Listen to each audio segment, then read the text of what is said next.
অন্ধ মানুষ কিভাবে টাকা চিনতে পারে দেখেন, এই লোকটাকে আমি ডাক দিলাম।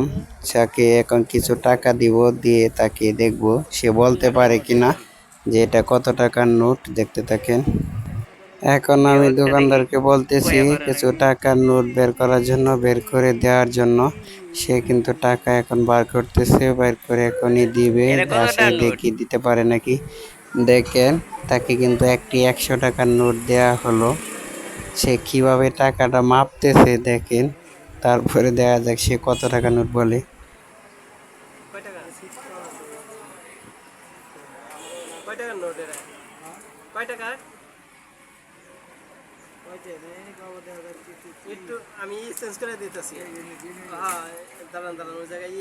সে মানে এই টাকাটা ঠিক পায় নাই, তাই অন্য একটা টাকা দিলাম, দেখা যাক বলতে পারে কিনা।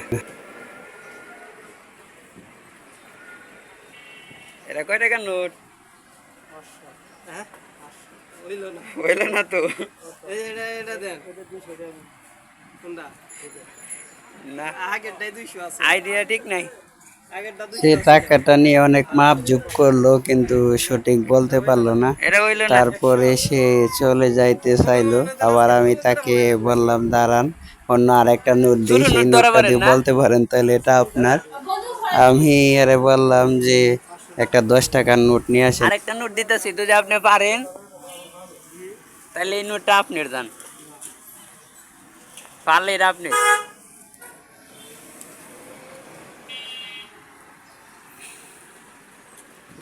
কইতে পারলে এটা আপনার। এ পারেন নাই।